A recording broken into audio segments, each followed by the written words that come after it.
जब कोलकाता आरजी कौर की रेप पीड़िता को लेकर देश भर में प्रदर्शन चल रहे थे, तभी बदलापुर में 2 बच्चियों के यौन शोषण का मामला सामने आया। विपक्ष ने महाराष्ट्र के बदलापुर मामले को लेकर सरकार को घेरा। आरोपी को फांसी दी जाए ये मांग लेकर भीड़ सड़कों पर उतरी तो विपक्षी दल भी साथ हो लिए। विपक्ष ने खूब माहौल बनाया कि महाराष्ट्र सरकार में महिलाएं सुरक्षित नहीं है और आरोपी को फांसी जल्द से जल्द दी जाए।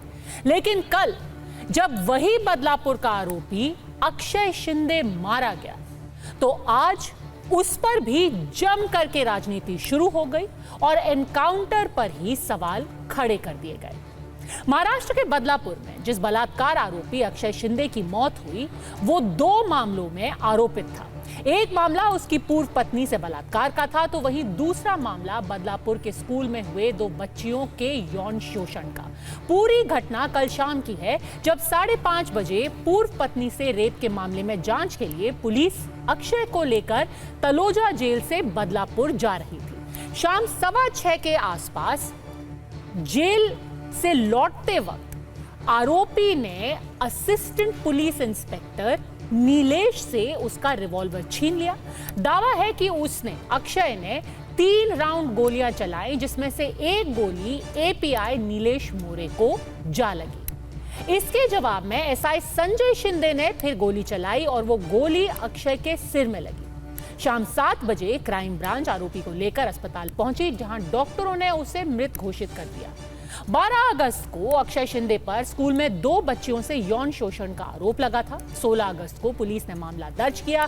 17 अगस्त को उसकी गिरफ्तारी हुई। आरोपी को फांसी की सजा के लिए फिर 20 अगस्त को बदलापुर में जबरदस्त प्रदर्शन किया गया था।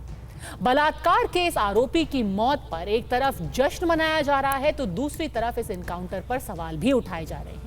देवेंद्र फडणवीस ने कहा कि विपक्ष अब हर मुद्दे पर सवाल उठाता है सिर्फ और सिर्फ राजनीति के लिए, तो फिर एनसीपी शरद पवार गुट और उद्धव ठाकरे की शिवसेना ने कहा कि ऐसा कैसे हो सकता है कि एक आरोपी जिसके हाथ में हथकड़ी होती है इतनी आसानी से पिस्तौल निकाल भी लेता है और गोली चला भी लेता है। क्या ये एनकाउंटर सिर्फ और सिर्फ राजनीतिक वजहों से किया गया है? अक्षय शिंदे ये जो बदलापुर में आरोपी था वो आज जिसको तफ्तीश के लिए जो उसके ऊपर उसकी पहली पत्नी जो थी उसने गुनाह रजिस्टर किया था लैंगिक अत्याचार का और इसकी वजह से उसको तपास के लिए ला रहे थे और उस दरमियान उसने एपीआई नीलेश मोरे इसके ऊपर फायरिंग की। नीलेश मोरे जख्मी है, घायल है और इसीलिए पुलिस ने खुद के बचाव के लिए ये कार्यवाही की है और ऐसी प्राथमिक जानकारी मुझे मिली है।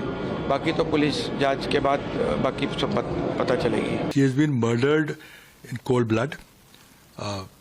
Nobody will believe that it was an encounter. It's a very tragic event and it just gives credence to the rumors that somebody big higher up was involved in this heinous crime of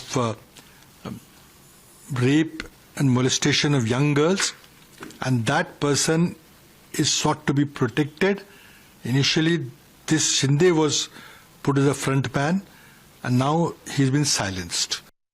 देखिए, opposition हर तरीके से हर चीज़ पर सवाल उठाता है